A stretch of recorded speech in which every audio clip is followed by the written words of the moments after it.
Hi fellow viewers to everybody, good afternoon. My name is Steve. I'm the owner of this video account in this respective website, videoyoutube.com.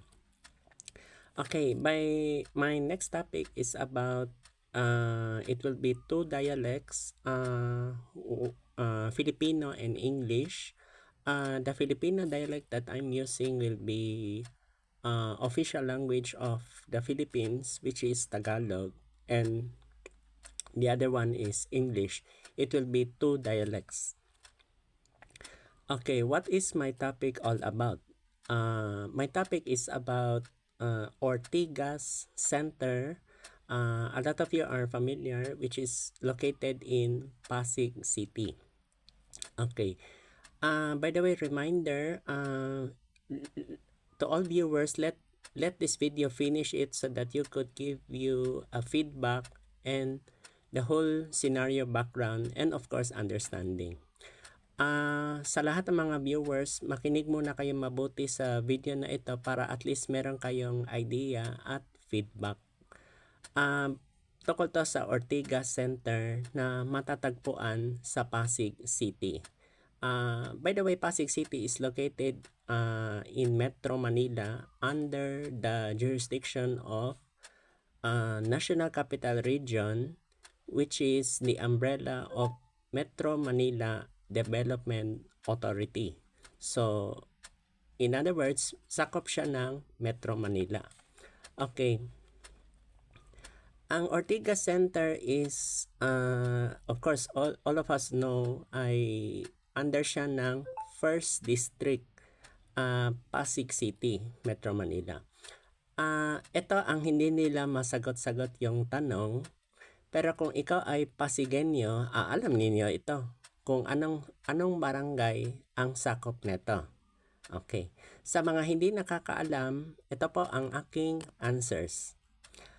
Ang Ortigas Center, Pasig City ay binubuo ng tatlong barangay. It composed of, una is Barangay San Antonio, yan. Ang hindi pa alam ng ibang viewers ay meron pang pangalawa at pangatlo. Ano itong pangalawa at pangatlo? Okay. Ang pangalawang barangay ay Barangay Ugong. UGONG. Kung kayo ay familiar sa Ortigas East, sakop po yan ng Ortigas Center. So, yan ang pangalawang barangay. Ang pangatlong barangay ay Barangay Oranbo. Yan yung C5 Road. So, yun po ang pangatlong barangay.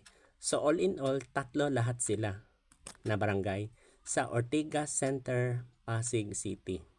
By the way, ang Pasig City ngayon ay binubuo ng dalawang distrito. So, anong district siya belong? The answer is 1st District. 1st District. Hindi po siya 2nd District. Talagang we reviewed and searched carefully itong lugar na ito. Okay, so I hope that this video will learn lesson a lot. By the way, if you like my video, don't forget to click to subscribe, and you can also click the notification bell for notifications. So I hope that this video will learn a lesson a lot and you have a little knowledge what is Ortigas Center all about. So I hope that this video will learn a lesson and you gain a little knowledge about Ortigas Center under Pasig City that is located in National Capital Region, which is in Metro Manila. Okay, so thank you for listening in this video. Thank you for watching. Good afternoon.